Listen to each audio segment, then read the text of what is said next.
الله مخلصا له الدين. Bismillah. Assalamualaikum warahmatullahi wabarakatuh.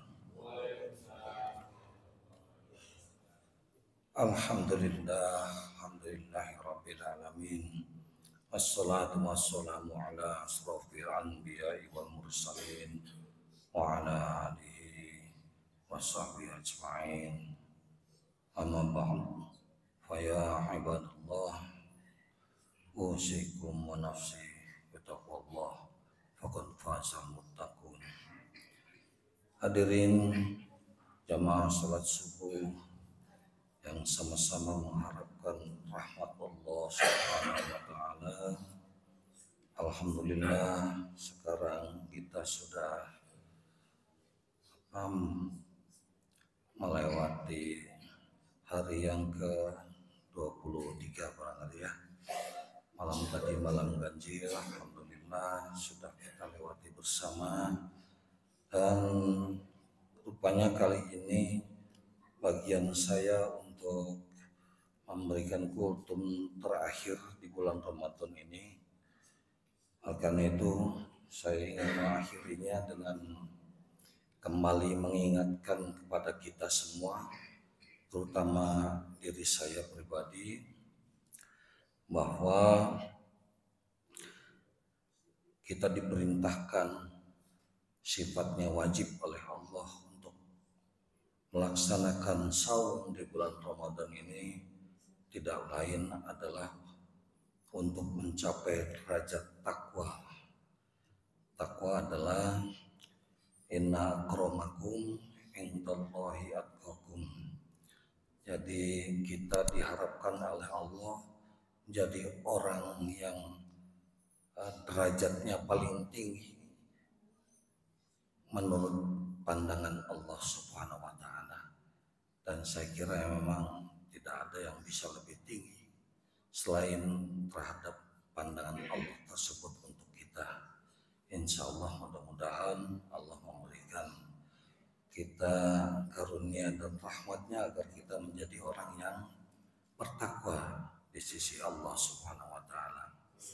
Oleh karena itu, untuk mengakhiri itu, saya kembali lagi ke surat kedua di dalam Al-Qur'anul Karim, surat Al-Baqarah, ayat yang pertama sampai ke ayat keempat atau kelima barangkali. Itu disebutkan Allah memberikan berfirman di dalam Al-Qur'anul Karim. Bismillahirrahmanirrahim. Alif Lam Mim. Dzalikal kitabu la raiba fihi hudal lil muttaqin. Allah berfirman bahwa Al-Qur'an ini adalah kitab suci yang tidak ada keraguan di dalamnya. Jadi tidak mungkin ada yang salah dalam kitab suci Al-Quran. Kalau ada yang tidak sesuai dengan pendirian kita atau harapan kita, berarti kita yang harus menyesuaikan harapan kita itu dengan harapan Allah Subhanahu wa taala yang tertuang di dalam Al-Qur'anul Karim. Mustahil Allah salah di dalam berfirman di dalam kitab suci Al-Quran itu. Kemudian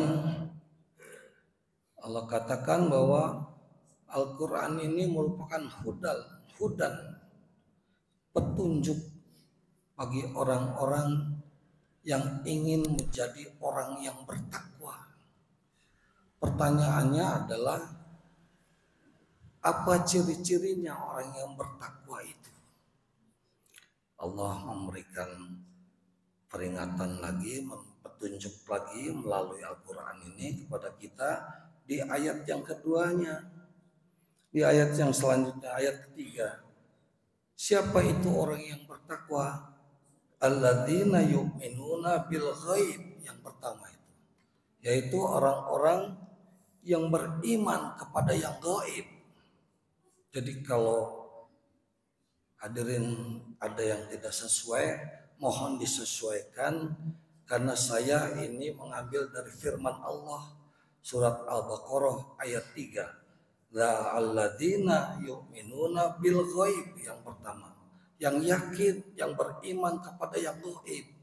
Yang gaib itu diantaranya ya Allah Subhanahu wa taala sendiri termasuk gaib, karena kita tidak mungkin mampu melihat wajah Allah di dunia ini. Nabi Musa saja dulu diminta oleh Bani Israel untuk bisa melihat wajah Allah Subhanahu wa taala. Allah berfirman, "Gak usah lihat wajahku langsung. Kamu lihat saja Gunung Sinai itu, nanti kalau terkena oleh cahayaku dan kalian mampu melihat cahaya di Bukit Sinai itu, maka kalian akan bisa melihat aku." Dan ternyata ketika Allah menampakkan sinarnya saja, bukan Allahnya, sinarnya langsung menyinari bukit Gunung Sinai itu, langsung Nabi Musa pun pingsan. Dan kemudian setelah sadar, baru beliau berucap, "Subhanallah, Maha Suci Allah. Pantas jangankan Bani Israel, saya saja," kata Nabi Musa, "yang dipercaya oleh Allah untuk berdialog langsung dengan Allah, tidak mampu melihat wajah Allah." Kemudian yang kedua, di dalam firman-Nya masih surat ayat yang ketiga, surat Al-Baqarah, yaitu wa yuqimunas shalah. Orang-orang yang bertakwa itu ciri yang keduanya adalah mendirikan sholat. Jadi kalau sholat masih belang betong kene, masih hesek kene, haroream kene mah, insya Allah kita masih jauh dari yang bertakwa. Masih jauh dari orang yang bertakwa. Maka perbaiki dulu sholat kita. Kalau sholat kita beres, insya Allah hidup kita beres. Dibereskan ke Allah Subhanahu wa taala. Yakinlah itu. Karena sholat itu tanha anil fahsyai wal munkar. Sholat itu dapat mencegah perbuatan yang keji dan munkar, baik yang dilakukan oleh kita, apalagi dilakukan oleh orang lain kepada kita. Percayalah, yakin, seyakin-yakinnya. Kemudian berikutnya, supaya sholat ceramah subuh ini kultumnya tidak terlalu lama, ciri yang ketiga adalah wa mimma razaqnahum yunfikun, yang menafkahkan sebagian rezeki yang Allah berikan kepada kita untuk orang-orang saudara-saudara kita yang memerlukan, yang lebih memerlukan daripada kita. Ada kelebihan harta dalam diri kita, maka kita bagikan harta yang diberikan Allah kepada kita itu untuk orang-orang yang membutuhkan, lebih membutuhkan dari kita. Cirinya yaitu, contohnya Mukhlisina Lahuddin ini, saya kira sudah 10 hari ya kan ya, sudah membuka titipan zakat fitrah. Nah itu barangkali salah satu untuk wa mimma razaqnahum yunfikun, menitipkan sebagian harta yang Allah berikan kepada kita itu untuk orang lain yang membutuhkan. Berikutnya adalah ciri yang keempat, yaitu walladzina yu'minuna bima unzila ilaika wa ma unzila min qablik. Mereka-mereka yang beriman kepada Al-Quran yang diturunkan kepada Nabi Muhammad SAW dan kepada kitab-kitab yang telah diturunkan sebelum kepada Nabi Muhammad. Di antaranya kitab Taurat diturunkan kepada Nabi Musa, kitab Zabur kepada Nabi Daud alaihissalam, dan kitab Injil kepada Nabi Isa alaihissalam. Tapi kita sekedar mempercayai saja, meyakini bahwa kitab-kitab itu yang sebelum Al-Quran diturunkan adalah betul diturunkan oleh Allah Subhanahu wa taala, tetapi kita punya kitab Al-Quran sendiri yang wajib kita pelajari dengan baik, kita pahami. Oleh karena itu saya mengharapkan Bapak Ibu, di bulan Ramadan, di bulan yang baik ini, jangan sekedar mencari khatamnya berapa kali membaca Al-Quran itu. Mulai dari sekarang kita tingkatkan pemahaman terhadap isi Al-Quran yang dikandung. Sehingga kita mampu memahami ajaran-ajaran Allah Subhanahu wa Ta'ala melalui kitab suci Al-Quran itu dengan lebih baik. Bukan tidak boleh membaca saja, membacanya pun satu huruf pahalanya 10, satu huruf. Jadi kalau kita baca alif lam mim itu 3 huruf, pahalanya 30 kali lipat.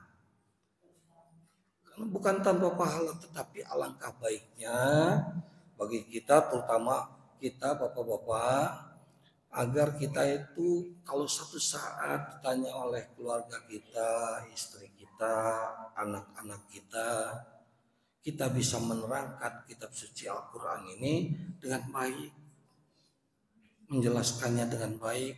Kalau kurang jelas, masih banyak ustadz di sini yang bisa menjelaskan dengan lebih baik daripada kita, insya Allah. Kemudian yang terakhir, ciri dari orang-orang yang bertakwa itulah adalah wabil akhirati humul yuqinun. Mereka itu orang-orang yang percaya kepada adanya hari akhir.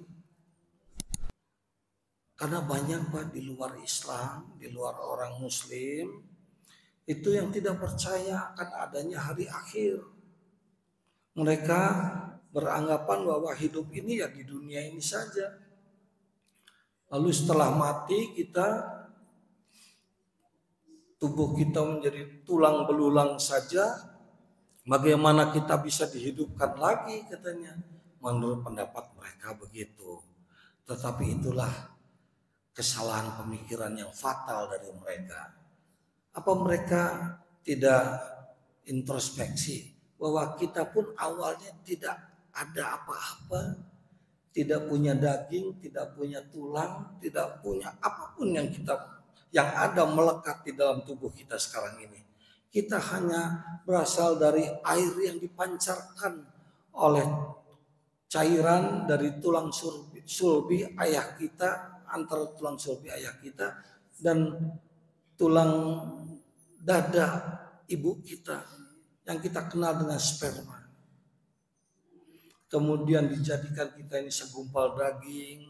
Dari daging itu kemudian dibentuk tulangnya kemudian dibungkus lagi oleh daging oleh Allah Subhanahu wa Ta'ala.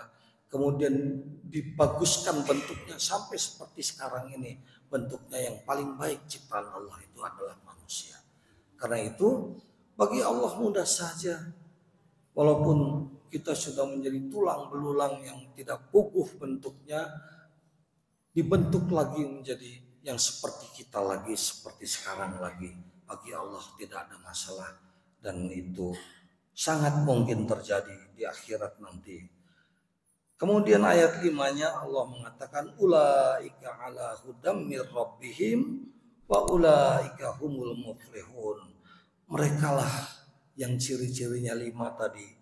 Orang yang mendapat petunjuk dari Tuhannya, dan mereka itulah orang-orang yang beruntung. Karena itu tujuan akhir kita berpuasa di bulan Ramadan ini agar kelak nanti kita menjadi orang yang beruntung, menjadi orang yang bertakwa dan dimuliakan oleh Allah Subhanahu wa Ta'ala dengan sebaik-baiknya kedudukan kita. Barakallahu li wa lakum bil Qur'anil azim. Assalamualaikum warahmatullahi wabarakatuh.